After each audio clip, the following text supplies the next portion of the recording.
Tony D and Little Joan with a screenwriter's rant on the first Omen about the birth of the Antichrist and the horrible things that happen in its wake. Smash like and subscribe. Thank you for smash liking and subscribing. Check out my books. Links in the description. Comedy Horror in South Jersey. It's the Pineys, books 1 through 13, available at Amazon.com. Don't forget, Kindle Unlimited is free. So, yeah. I don't know if you're old enough to remember the Omen movies, April 5th, by the way, only in theaters, rated R for adult situations. But when I was a kid, the Omen was in movie theaters forever. I think they made like five. I think they made like 5 Omen movies. It was like the Omen 1, the Omen 2, the Omen 3, the Omen 4, the Revenge, and so forth. And it always has the same sorts of stories. Like, here's a crazy nun who lights herself on fire. Here's the good nun trying to help. You've got the cursed child who's going to give birth to the Antichrist, or is the Antichrist. You've got a priest whispering, the prophecy has been fulfilled. People laughing maniacally, all the elements, and the Catholic Church is big on it. Ancient prophecies being fulfilled, old buildings, old scrolls, and testaments, and all kinds of crazy things, and people being murdered by random events and scary things. It's a horror movie. It's a religious horror movie. Back in the early 80s, late 70s, when they did this, it was sort of the fallout from The Exorcist, right? The Exorcist was this huge movie, and everybody's trying to get in on that market. And so they were making these movies all the time, you know. Rosemary's Baby was another one. It was all about the devil and, have church stuff in it. And it be religious. So first act, the church, in this case, I think it's a modern day. I think it's 2024 in the movie. You've got a young nun, and she's studying at the church. Maybe she's on her first, foray as a full-fledged nun. She looks pretty young. And then she's trying to do good works, as nuns do. And they do a lot of religious stuff, but then there's a young girl who's having some problems. So she, being young and idealistic, tries to help her, but there's something very wrong with her, and they're not sure what. And then there's a mysterious death, maybe that nun who lights herself on fire.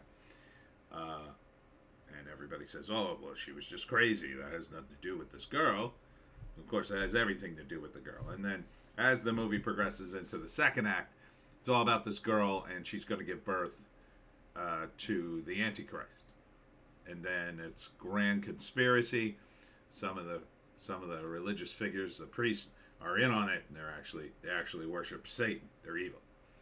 And then others are they're in on it for other reasons. It sounds like the church creates the Antichrist in order to get everybody to go to church, kind of thing. It's not. That's a bit of a twist.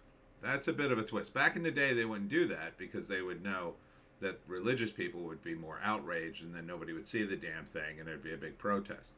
These days, everybody loves to outrage the church, so I'm not religious myself. I'm not offended by it, but is it a good movie idea? The problem is, back when they did these movies originally, people were more religious. So it was a scary movie because it was like ancient stuff in the church, and it was church stuff, and they had to be careful. So it was edgy. Now it's not edgy. You know, everybody online blasts Christianity, Catholic Church. It's all in vogue to be atheist. So, like, for those sorts of crowds, there's nothing at stake here. If you're an atheist, you definitely think this is all BS. If you're not religious, and in fact you have problems with Christianity or Catholic Church, again, nothing at stake here for you. Your reaction watching this would be like, I don't know, good. So you're left with a sizable chunk of religious people who might go see it. But the problem with that is religious people are checked out of Hollywood, thanks to Hollywood's many, many, many, many, many years of attacking the church for no good reason. Like, it's one thing, like The Exorcist is a great movie, and one of the reasons it's a great movie because the characters are great. You know, they don't make every priest in the movie out to be a bad guy. Like, they're priest. They're good priest. Try to be good anyway. This, you know, so the people that this would normally appeal to are so wary of Hollywood, I think. A lot of them just won't go see it because they just don't go see movies anymore. Not movies like this. They might go see Fathom Events The Chosen to see something wholesome or something else by Angel Studios, but oh wait, Angel doesn't do that show, I don't think, or does it? I don't know. You know, so who is this for? The main quote unquote audience of Hollywood now seems to be a bunch of leftist hipsters who would go to this movie and probably laugh at it. So, you know, unless this stuff's based on real life stuff, it usually doesn't resonate very well. The pseudo religious aspect of it, I think, turns people away. Either you're religious and you go, I'm not watching that, that's BS, or you're not religious, in which case it doesn't hold any weight. So, kind of a tough road to hoe. A road to hoe, I should say. A young American woman is sent to Rome to begin a life of service to the church, but encounters a darkness that causes her to question her faith and uncovers a terrifying conspiracy that hopes to bring about the birth of evil incarnate. So would I see it? I don't know. That, like I said, back in the day, they used to do these movies all the time. They never were very good.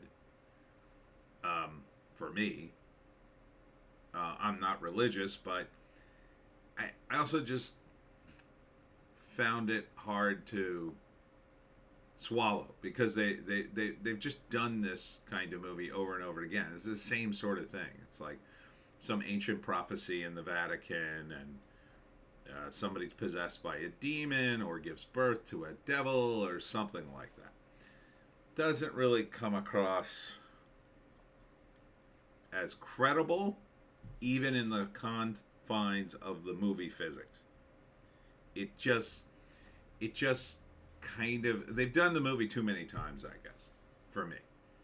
I've seen it a million times.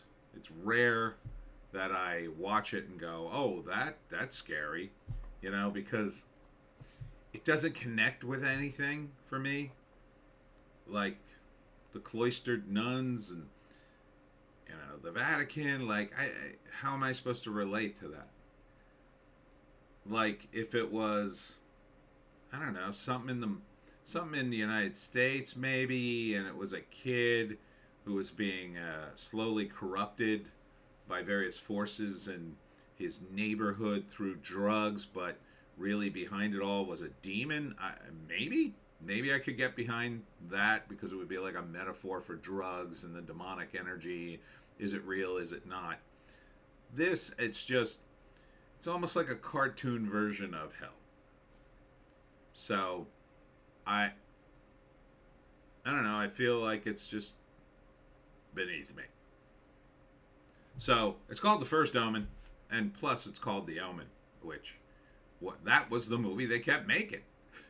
So, yeah, I don't want to see another Omen movie. Anyhow, that's it for me, Tony D, and Little Joan. Check us out on Odysee, Bitchute, and Rumble for our more base takes. I want to thank everybody who said happy birthday to me because I had a little problem with my Facebook. Can't seem to figure out who said happy birthday and who didn't.